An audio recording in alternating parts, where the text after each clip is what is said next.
அந்த உயிர் சரியாக பாதுகாக்கப்பட வேண்டுமேனால் அந்த உடல் சரியாக பாதுகாக்கப்பட வேண்டும். இந்த உடல் சரியாக பாதுகாக்கப்பட வேண்டுமேனால் அந்த உடலுக்கு சரியான உணவு வேண்டும். முதலில் இந்த உடலுக்கு எது உணவு என்பதை நாம் தெரிந்து கொள்ள வேண்டும். உணவை என்னுடைய ஆய்விலே 3 வகையாக நான் எடுத்துக்கொண்டிருக்கின்றேன். மனம் விரும்பும் உணவு, நாவு விரும்பும் உணவு, இந்த உடல் விரும்பும் உணவு. மனம் என்ன விரும்புகிறது? எங்கிருந்தோ வந்த உணவு வகை. அந்த நாகரிகத்தின் அடிப்படையில் சிக்கன் 65 விரும்புகிறது, மட்டன் குருமா விரும்புகிறது, ஃபிஷ் ஃப்ரை விரும்புகிறது. இது மனம். இதை உணவாக யாரோ கொண்டு வந்து கொடுத்தார்கள். நமது நாகரிகத்தில் இல்லை. நமது தொன்மை வாய்ந்த நாகரிகத்திலே, நாகரிகம் அடைந்த மனித சமுதாயத்தின் மத்தியிலே புலாலை உண்டதாக வரலாறே கிடையாது. வேடுவர்கள் உண்டார்கள், அவர்கள் நாகரிகம் அடைந்தவர்கள் அல்ல. இது வேறு வெளியிடத்திலிருந்து வந்தது. சரி, பரவாயில்லை, அதை உணவு என்று எடுத்துக்கொண்டார்கள். அதை பழகிவிட்டவர்கள் அந்த என்னை போன்று யாராவது இதை உண்ணக்கூடாதுங்க, உடலுக்கு பாதிப்பு ஏற்படும் அப்படின்னு சொல்ல ஏற்றுக்கிட்டவங்க அந்த மனம் விரும்புவதை தவிர்த்து விடுகிறார்கள். இது மனம் விரும்பும் உணவு. அடுத்தது நாவு விரும்பும் உணவு.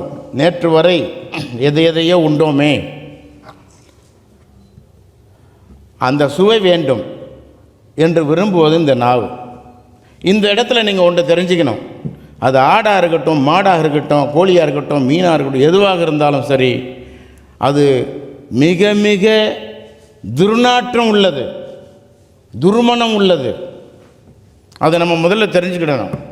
நான் ஒரு முறை பேசினேன். நம்ம ஏவிஎம் ராஜேஸ்வரி கல்யாண மண்டபத்தில் நடந்த காந்தி வள்ளலார் விழாவின் பொழுது நான் பேசியதை இஸ்லாமிய அன்பர்கள் எல்லாம் கேட்டு எனக்கு தொலைபேசியிலே பல வகையிலே அவர்கள் எப்படி பேச முடியுமோ அப்படியெல்லாம் என்னை பேசினார்கள், விளக்கம் கேட்டார்கள். நீங்கள் ஒரு சபையை ஏற்படுத்துங்கள், நான் வந்து விளக்கம் தருகிறேன் என்று சொன்னேன். இல்லாவிட்டால் அதே ஏவிஎம் ராஜேஸ்வரி கல்யாண மண்டபத்திற்கு நீங்கள் அடுத்த ஆண்டு வாருங்கள், நான் பேசுவேன் என்று சொன்னேன். நான் அவர்கள் மனம் வேகப்படக்கூடிய அளவுக்கு நான் சொன்ன சொல் என்னவென்றால், 3 அறைகளை நீங்கள் உருவாக்குங்கள். ஒரு அறையிலே காய்கறிகளை கொண்டு வந்து நறுக்கி அதில் போடுங்கள், அறையை பூட்டி விடுங்கள்.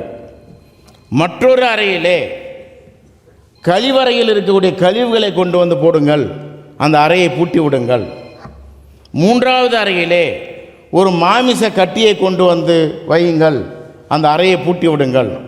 72 மணி நேரம் பொறுத்து நீங்கள் முதலிலே வைத்தீர்களே காய்கறிகளை, அந்த அறையை திறவுங்கள், நறுமணம் வீசும், மிக அருமையான ஒரு நறுமணம் வீசும். அடுத்து வைத்தோமே கழிவறையில் இருந்து கொண்டு வந்த கழிவுகள், அந்த அறையை திறந்தால் நேற்று இருந்ததை விட துர்மணம் குறைவாக இருக்கும். அதற்கு அடுத்து மாமிச கட்டியை வைத்தோமே, அந்த அறையை நாம் திறக்கவே மாட்டோம். ஏனென்றால் அந்த அறையினிடத்தில் சென்று சாவி துவாரத்தில் அந்த சாவியை போட்டதுமே அங்கிருந்து வரக்கூடிய அந்த துர்நாற்றம் நம் குடலை புரட்டி வாந்தி எடுக்க செய்து நம்மை அங்கிருந்து விரட்டிவிடும். அதுதான் அந்த புலால். அந்த புலாலை, அப்படிப்பட்ட ஒரு பொருளை நாம் என்ன செய்திருக்கிறோம் என்றால், வெங்காயம், பச்சை மிளகாய், இஞ்சி, பூண்டு, பட்டை, லவங்கம், ஏலம், புதினா, கொத்தமல்லி, எண்ணெய், தக்காளி, இதையெல்லாம் முதல்ல போட்டு அதை பக்குவமாக்கி அதில் இந்த துர்நாற்றம் உள்ள பொருள் அதில் போட்டு இந்த துர்நாற்றத்தை அதிலிருந்து எடுக்க செய்துட்டு நம்ம போட்டுமே தாவர பொருள்கள், அதிலிருந்து வந்த நல்ல மனம்தான் அந்த துர்நாற்றத்துக்குரிய கொடிய ஒன்றை நம்மை உண்ண செய்தது என்பதை உணர்ந்து கொள்ள வேண்டும். ஆக அந்த உணர்வில் இருந்தவங்க அடுத்து நாவின் அந்த சுவைக்காக அதை உண்ண வேண்டும், அந்த சுவை வேண்டும் என்று கருதினால் அவர்கள் வெஜிடபிள் பிரியாணி செய்து சாப்பிட்டா தப்பு இல்லைங்கிற. ஏன்னா அதில் இருக்கிறது காய்கறிகள் தான். அவங்க காய்கறிகளில் குருமா செய்து சாப்பிட்டால் தப்பு இல்லைங்கிறேன். ஏன்னா அதில் இருக்கிறதுலாம் காய்கறிகள் தான். அப்படியே அவங்கள கொஞ்சம் கொஞ்சமாக கொண்டு வந்துட்டு அதற்கு பிறகு சரியான மனநிலையோடு உணவு உண்ண வைக்க வேண்டும் என்பது எனது எண்ணம். சரி, இந்த உடல் எதை விரும்புது? கார்போஹைட்ரேட் வேணுங்குது, மாவுச்சத்து, சர்க்கரை சத்து வேணுங்குது, புரதச்சத்து வேணுங்கிறது, கொழுப்பு சத்து வேணுங்குது. கொழுப்பு சத்தில் 2 இருக்கு. ஒன்று உருகும் தன்மை உள்ளது, மற்றொன்று உறையும் தன்மை உள்ளது. உருகும் தன்மை உள்ளதை நம்ம ஃபேட் அப்படின்னு சொன்னோம். உறையும் தன்மை உள்ளது தான் கொலஸ்ட்ரால்னு சொன்னோம் ஆங்கிலத்தில். இதெல்லாம் சம விகிதத்தில் செயல்படணும். இதைத்தான் இந்த உடல் விரும்புகிறது. அவைகளெல்லாம் செயல்படுத்துவதற்காக உயிரூட்டிகள் என்று சொல்லக்கூடிய விட்டமின்ஸ் தேவைப்படுகிறது. இவைகளைத்தான் இந்த உடல் விரும்புகிறது. அதற்கென்று ஒரு விகிதாச்சாரம், ஒரு அளவு இருக்கிறது. அந்த அளவு நிலையில் இந்த ஒவ்வொன்றையும் நாம் கொடுத்து விடுவோமே, ஆனால் இந்த உடல் அமைதியாக இருந்துவிடும். அவ்வாறு இல்லாததனால்தான் இந்த உடல் கெட்டு விடுகிறது. சகோதர சகோதரிகளே, இந்த உடல் கெட்டுவிடுமையானால் இந்த உயிரும் கெட்டுவிடும். இரண்டும் கெட்டுவிடும் பொழுது அந்த உறுதி வாய்ந்த மெஞ்ஞானத்தை அடைவதற்காக நாம் எடுத்திருக்கின்றோமே இந்த பிறவி, அந்த பிறவியின் பயன் வீணாகி விடுகின்றது. அதற்கு இந்த உணவு எவ்வளவு அவசியம்? அப்படியானால் மனிதனுக்கு எதுதான் உணவு என்பதை சிந்திப்பதற்கு அழகான ஒரு திருக்குறளை தந்தார் நம்ம ஐயன். கொல்லாமை என்பது ஒரு அதிகாரம். கொல்லாமை என்கின்ற அதிகாரத்தினுடைய 2வது பாடல்.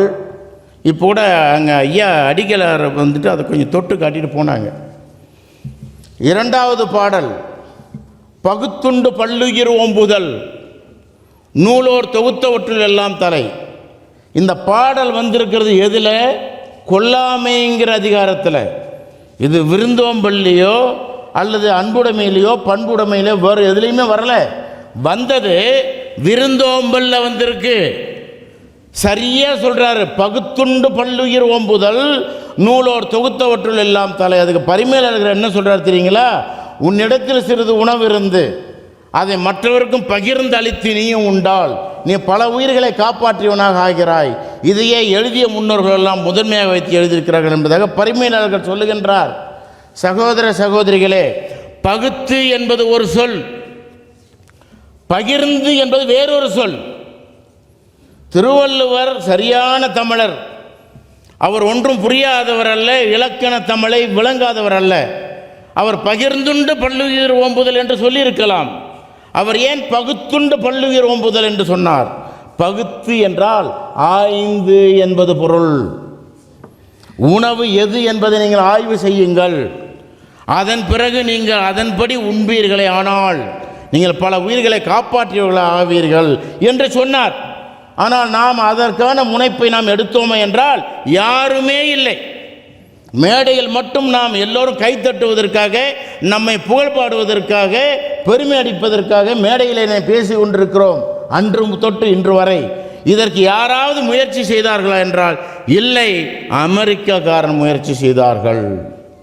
அமெரிக்காவில் இருக்கக்கூடிய கலிஃபோர்னியா பல்கலைக்கழகத்தில் இருக்கக்கூடிய ஆய்வாளர்கள் மனிதனுக்கு எது உணவு என்பதை அவர்கள் ஆய்வு செய்த பொழுது 1983ஆம் ஆண்டு அவர்கள் ஒரு முடிவுக்கு வருகிறார்கள். வாயில் போட்டு மெல்லும் பொழுது இந்த உமிழ்நீரோடு கலந்து எந்த ஒரு பொருள் முதலில் வாயில் ஜீரணமாகிறதோ அது மட்டும்தான் மனிதனுக்கு உணவு என்று கண்டார்கள்.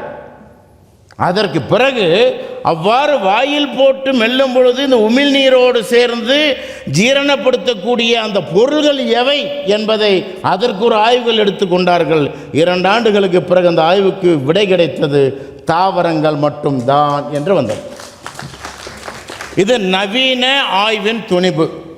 அவர்கள் சொல்லுகிறார்கள், அதற்கு பக்கத்தில் அதர் தென் பிராக்கெட்டில் போடுறாங்க, மெட்டல்ஸ், மினரல்ஸ், மீட். நல்லா கவனிங்க, உலோகங்கள் உணவாக வாயில் ஜீரணமாகாது, கனிமங்கள் வாயிலை ஜீரணமாகாது, மீட் என்று சொல்லக்கூடிய அந்த புலால் வாயிலை ஜீரணமாகாது. எப்போ இந்த புலால் வாயில ஜீரணமாகாது அப்படின்னு தெரிஞ்சிருச்சோ அப்போ அது நமக்கு உணவு இல்லைன்னு ஆயிடுச்சு. எப்போ அது நமக்கு உணவு இல்லைன்றது நம்ம முடிவுக்கு வந்துடுறோமோ நமக்கு நடமாட உயிர்களை கொல்ல வேண்டிய அவசியம் இல்லை. அதனால தான் அதை கொல்லாமைங்கிற அதிகாரத்தை கொண்டு வந்து வைத்தார். பகுத்து உண்டு பல்லுயிர் ஓம்புதல். நூலோர் தொகுத்தவற்றில் எல்லாம் தலை. இப்போ அந்த ஐயா பேசினாங்க, அற்புதமாக சொன்னாங்க. முருங்கைக்கிளையை உடைச்சிங்கன்னு சொன்னால் அந்த இடத்துலையும் முருங்கை வரும், அது நட்டாலும் முருங்கை வளரும். இன்னும் ஒன்றும் சொல்லணும், நீங்கள் அரைக்கீரையை வெட்டிக்கிட்டே இருங்க, அது வளர்ந்துக்கிட்டே இருக்கும். அதற்குன்னு ஒரு நிலை இருக்குது. ஆக இப்படி நீங்களாக பார்த்து ஒரு விதையை விதைச்சி அந்த இடத்துல இருந்து நிறைய செடிகளை கொண்டு வந்துடலாம். ஆனால் அவங்க சொன்னது மாதிரி ஆட்டுக்காலை வெட்டிட்டா அந்த இடத்துல ஆட்டு கால் வராது. கோழியுடைய ரெக்கையை வெட்டி விட்டிங்கன்னு சொன்னால் கோழியினுடைய ரெக்கை வராது.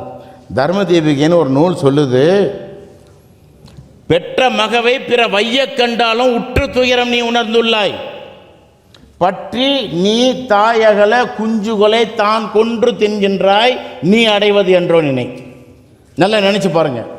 காலை மெரிச்சிட்டா நமக்கு வலி வருதுன்னு சொல்லிட்டு பொறுமையே சிகரமானவர் கூட அறிவு இருக்கான்னு கேட்கிறார். அவர் ஏற்கனவே ரொம்ப பொறுமையே சிகரமானவர். ஐயா நான் எப்போ நிறுத்தணும்னு சொல்லிட்டீங்கன்னா நிறுத்திடுவேன். உணவு தயாராக காத்திருக்கிறதுனால சரி, அது சொல்ல வேண்டியதில் நீங்களே புரிஞ்சுக்கணுங்கிறாங்க. செவிக்கு உணவு இல்லாத பொழுது சிறிது வயிற்றுக்கும் ஏற்படும் சொன்னார். கொஞ்சமாக சாப்பிடுங்கன்னு சொன்னார், அதிகமாக இல்லை. ஆக சகோதர சகோதரிகளே, இந்த உடல் விரும்பும் உணவை நாம் உண்ண வேண்டும். அப்படியானால் தான் நாம் வாழ முடியும்.